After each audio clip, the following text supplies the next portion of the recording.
Assalomu alaykum hurmatli kuzatuvchilar, kanalimiz obunachilari. O'tgan safargi videomiz yaxshi prosmotr, yaxshi like to'plashdi, kommentariy ajoyib, juda samimiy fikrlar, rahmat hammalarga. Aynan shu shassi modellarni qilgandim.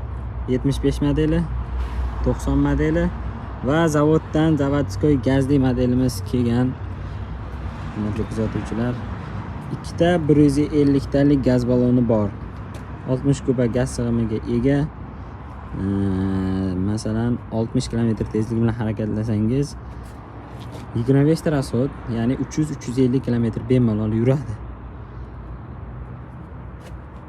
Eslatib o'tib ketaman, bunga bort qo'yasizlar o'zlaring va 300-350 kam desanglar, gazi mana orqasiga mana joy bor, 100 ta qo'ydirib yuborsanglar bo'ladi. O'sha model ichki qismi konditsioner, magnitofon, senter zamok, yon oynalar elektronik boshqariladi. Bir xil kabina, shu zavodskoy CNG motor Yaponiyadan keladi. Motor o'zi gazga moslashgan bo'ladi. Ko'p o'zi shofyor akalarimiz biladi. Bu modelga salarkali modellarga gaz qo'ygandan lutchi zavodskoy gazli olgan yaxshi deyshadi. Yomon yurmaydi, salarkali ham yomon yurmaydi. Yaxshi, zo'r, komfort chotga yuradi, salarkali ham gaz o'rnatsangiz, baribir ham zavodskoy gazli daqa bo'lmaydi deyshadi. Shuni kommentariyada yozib ketinglar, nimaga unaqa fikrda hamma bilsanglar yozib ketinglar. Kuzatuvchilar, obunachilarimiz, akaxonlar, Isuzu olaman deb yurganlar, ko'rpachan tagiga pulni yig'ib yurganlar, akalar, mana kelinglar, texnikalarimiz bor, tayyor. Hammasidan.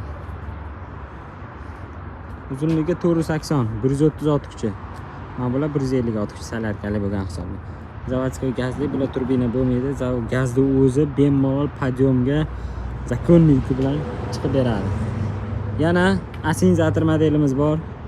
Gazli modelimiz. Aynan chekka joylarda rosa pulni qiladigan mashina shu bo'ladi. Bu yog'i izotermichka, tentovka avtobusimiz bor. Yana gazli modelimiz, furgon, o'sha mashhur CNG modelimiz.